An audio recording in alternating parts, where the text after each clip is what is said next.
ধূপগুড়িতে DYFI এর 8 দফা দাবিতে এসডিও অফিসে ডেপুটেশন। ধূপগুড়িতে 8 দফা দাবিতে এসডিও অফিসে ডেপুটেশন দিল ডিওয়াইএফআই। শুক্রবার ডিওয়াইএফআই এর নেতা কর্মীরা একজোট হয়ে ধূপগুড়ি থানা রোড হয়ে পায়ে হেঁটে মিছিল করে ধূপগুড়ি এসডিও অফিসে পৌঁছান। স্লোগান মুখরিত মিছিলের মাধ্যমে তারা প্রশাসনের দৃষ্টি আকর্ষণ করেন এবং সাধারণ মানুষের বিভিন্ন সমস্যা তুলে ধরেন। এদিন ডিওয়াইএফআই এর 8 সদস্যের একটি প্রতিনিধি দল লিখিত আকারে এসডিওর কাছে ডেপুটেশন জমা দেয়। ডেপুটেশন কর্মসূচিতে উপস্থিত ছিলেন ডিওয়াইএফআই এর রাজ্য সম্পাদক মণ্ডলীর সদস্য সপ্তর্ষি দেব, জেলা সম্পাদক বেদব্রত ঘোষ, জেলা সভাপতি অর্পণ পাল, জেলা সম্পাদক মণ্ডলীর সদস্য নির্মাল্য ভট্টাচার্য সহ অন্যান্য জেলা ও মহকুমা নেতৃত্ব। ধূপগুড়ি থেকে প্রীতিময় সরকারের রিপোর্ট, বিগ নিউজ বাংলা। ডেপুটেশনের বিষয়টা খুব পরিষ্কার। এক হচ্ছে যে মহকুমা হাসপাতাল হয়েছে, ডাক্তার হয়নি, ডাক্তার প্রয়োজন, স্পেশালাইজ ডাক্তার প্রয়োজন। অল্প কিছু হলে এখানে ট্রিটমেন্ট হচ্ছে, সিরিয়াস কিছু হলে জলপাইগুড়ি যেতে হচ্ছে, জলপাইগুড়িতেও হচ্ছে না, সেখান থেকে কলকাতা যেতে হচ্ছে। উত্তরবঙ্গের মানুষের সমস্যা বঞ্চনা মমতা বন্দ্যোপাধ্যায় সে বিষয়ে একেবারেই তিনি প্রয়োজনীয় পদক্ষেপ নিচ্ছেন না। তিনি নিজেই স্বাস্থ্যমন্ত্রী।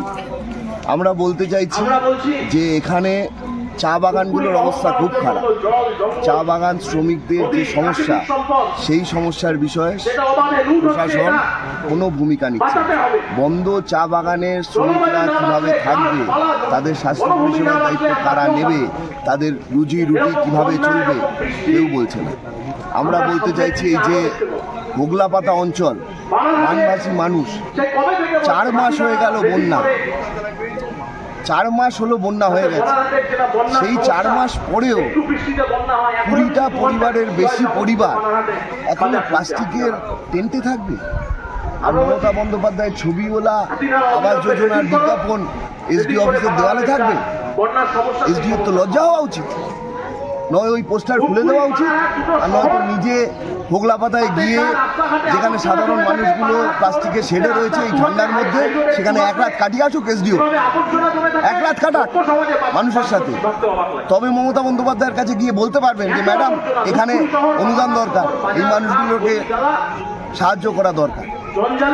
ওই অঞ্চলের ব্রিজ যেন জায়গাটা হাতিনালার ব্রিজ না, ওই খোকা ব্রিজ, খোকা ব্রিজ,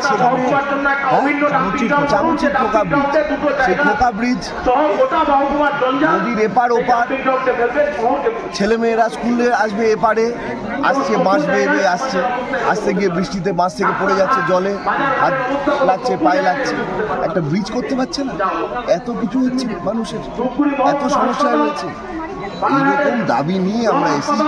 এই যে মিউনিসিপ্যালিটি ধূপগুড়ি, একটা মিউনিসিপ্যালিটি ওয়েস্ট ম্যানেজমেন্ট নেই কোনো, মিউনিসিপ্যালিটির ময়লা কোথায় যাবে কেউ জানে না। তাহলে একটা ডাম্পিং গ্রাউন্ড হওয়ার কথা কবে থেকে শুনছি আমরা।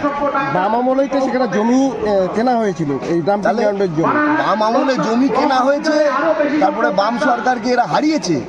15 বছর ধরে লাটসাবি করে যাচ্ছে পশ্চিমবাংলা জুড়ে, একটা ডাম্পিং গ্রাউন্ড করতে পারছে না। আমরা প্রশ্ন করতে চাই যে কেন হবে না ডাম্পিং গ্রাউন্ড? ওয়েস্ট ম্যানেজমেন্ট যদি না থাকে, একটা শহর বড় হচ্ছে, তার মানুষজনের সংখ্যা বড় হচ্ছে, পপুলেশন বাড়ছে, ওয়েস্ট ম্যানেজমেন্ট যদি না থাকে তাহলে কি করে হবে? তাহলে এটা মিউনিসিপ্যালিটি কেন বলছে? মিউনিসিপ্যালিটি তো নয় যদি একটা প্রপার ওয়েস্ট ম্যানেজমেন্ট না থাকে। তাহলে কি প্ল্যান আছে ডাম্পিং গ্রাউন্ডে? আমরা এই কথাগুলো নিয়ে আজকে এসেছি। কি আশ্বাস দিল প্রশাসন? প্রশাসন তো শোনে সবই। প্রশাসন এদের আর কি করার আছে? এসডিও বিডিও এদের তো কিছু করার নেই। তো ম্যাডাম এখন পশ্চিমবাংলায় একটাই, সেই ম্যাডাম ফাইল নিয়ে পালাচ্ছেন কালকে। সুতরাং সেই ম্যাডাম চাইলে হবে, না হলে হবে না। সুতরাং সেই ম্যাডাম চাইছেন না এখানে হোক, তিনি চাইছেন যে আমি ফাইল নিয়ে পালাই, আমার ভাইপোকে বাঁচাই, আমার দলটাকে বাঁচাই। আর ইডি বলছে যে আমাদের জরুরি তদন্তের জন্য সবচেয়ে প্রয়োজনীয় জিনিস নিয়ে মুখ্যমন্ত্রী পালিয়ে গেছেন, কিন্তু সেই বলে ফেলে টাকা ইডিরও হবে না। আমরা ইডিকে বলবো যে সত্যি সত্যি জরুরি নথি নিয়ে মুখ্যমন্ত্রী পালিয়ে যান। তুমিও ইডি, কেন্দ্রীয় সরকারের সংস্থা, নরেন্দ্র মোদী তোমার কথা বলে ভোট চাইতে আসে পশ্চিমবাংলায়, তাহলে তুমি মুখ্যমন্ত্রী নামে কেস করো, কেন করছো না? মুখ্যমন্ত্রী যদি তদন্তের জিনিস নিয়ে পালিয়ে গিয়ে থাকে, আজ অব্দি ইডি কেস করলো না, কালকে মুখ্যমন্ত্রী পালালো, কেন কেস করলো না? আমরা বলবো ইডিকে। যোগ সাজস মানে কি? এটা একটা নাটক। প্রত্যেক নির্বাচনের আগে এরকম নাটক হয়। এর আগে একবার কলকাতার পুলিশ কমিশনারের বাড়িতে সিবিআই চলে গেল, সিবিআই পৌঁছানোর আগে মমতা বন্দ্যোপাধ্যায় চলে গেল। সারাদিন রুদ্ধশ্বাস নাটক, তারপরে আবার রাত্রিবেলা সিবিআইয়ের ঘরে মমতা বন্দ্যোপাধ্যায়ের ঘরে কালীঘাটে চলে গেল। এটাও তাই। সত্যি সত্যি যদি মমতা বন্দ্যোপাধ্যায় বলেন আমাদের দলের ক্ষেত্রে দাঁড়িয়ে আমরা বিপদে পড়ছি, তাহলে তো মমতা বন্দ্যোপাধ্যায় প্রমাণ করতে হবে যে প্রতীক জৈন ওনার দলের কোন পদে রয়েছে। বলুন, general secretary Trinamool, president Trinamool, কোনো যুব মোর্চার দায়িত্বে আছে তৃণমূলের প্রতীক জৈন। আইপ্যাকের সঙ্গে তৃণমূলের যোগসাজশটা কী? একটা দল রাজ্য চালাচ্ছে, একটা প্রাইভেট ইনস্টিটিউশন, একটা প্রাইভেট অর্গানাইজেশন, সেই অর্গানাইজেশনের সাথে সেই দলের কি সম্পর্ক এটা তো সাধারণ মানুষ জানতে চাইছে। আর কেন সেই প্রাইভেট অর্গানাইজেশনের অফিসে যখন রেড হবে তখন একেবারে অন্য কেউ নয়, রাজ্যের মুখ্যমন্ত্রী ছুটে গিয়ে নথি নিয়ে পালাবেন। এটা পশ্চিমবাংলার মানুষ জানতে চায় যে গাড়িটায় মুখ্যমন্ত্রী গেছেন সেটা মুখ্যমন্ত্রীর নিজের টাকায় চলে না, সেটা আমার আপনার করের টাকায় সেই গাড়িতে করে গেছেন মুখ্যমন্ত্রী, সরকারি গাড়িতে গেছেন। তাহলে আমরা প্রশ্ন করতে পারি না যে সরকারি গাড়িতে করে গিয়ে যে নথিগুলো নিয়ে পালালেন আপনি, সেই নথিগুলো যে সংস্থার সঙ্গে থেকে পাওয়া গেল সেই সংস্থার সঙ্গে আপনার দলের কি সম্পর্ক আছে?